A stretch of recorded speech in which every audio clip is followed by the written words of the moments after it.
us healthy and strong every day. In Jesus' name we pray.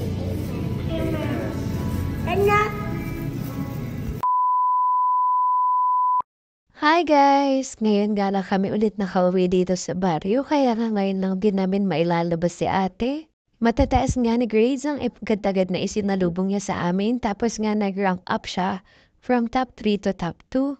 Nakakabilib nga tong batang to kasi nga ibang mga bata kapag ka nalalayo sa mga magulang, ganyan, nagre-rebelde or kulang sa pansin, hindi na nag-aaral ng mabuti. Pero sa ate kasi kapag binibili namin siya na ate mag-aaral ka kasi nagtatrabaho talaga kami para matustusan yung pag-aaral mo ganyan, nakikinig tong batang to. Napansin ko nga na medyo try na naman yung mga dulo ng buhok niya, kaya nga binabawi pa namin nung last kasi na pina-short hair siya. Talagang hindi na siya umabot at super dry na. Ngayon yung mga split ends niya kailangan ma-maintain na wala para bagsak pa rin yung hair niya. Kaya nga ang unang treat namin sa kanya ay sa salon. Pumunta kami sa David Salon dito sa may Walter Mart. Pumalik ulit kami sa kanyang old na stylist, si Sir CJ.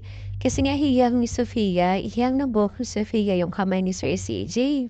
Sumunod naman na binila namin siya ng kanyang doll shoes kasi nga yung suot niya, slipper ngayon, ay napakarumi na talaga. Makiki-attend pa nga siya ng birthday party ni Mike bukas. Wala siyang i-prepare dun sa damit niya na medyo mas flat shoes naman at hindi regular shoes siya sa school. Kaya nakumuha din kami ng doll shoes niya na color white. Siya yung pinapili namin tapos pinasukat na rin namin sa kanya.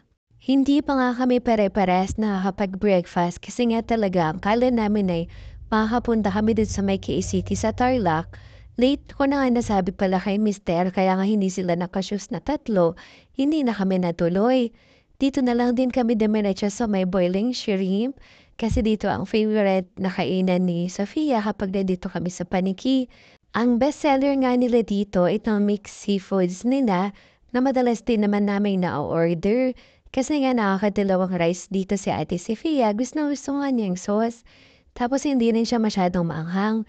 Pero kung kumpara siya dun sa ibang restaurant na natayin namin ni Mister, medyo konti yung serving sa price niya. Pero okay naman at gusto ng mga bata. Nag-try din ako nung ube turon nila, tapos yung fish Shanghai nila, para kapag yung mga sobra namin na iuwi ko, sakto mamaya may merienda nila daddy kapag break time yun na sa construction. Kumuha rin ako ng pansit ko kasi nga hindi naman ako makakain ng seafoods. Bakit nga ba kapagka nanay ka na, alam mo yung kahit allergy ko yung seafoods, yun yung mga gusto ng mga anak ko, yun yung gusto ng mga magulang ko, yun yung gusto ng asawa ko. Kung hindi ko sila nilulutuan, binibilhan ko talaga sila. Kasi nga kahit hindi ako makakain, basta okay sila at pasaya sila.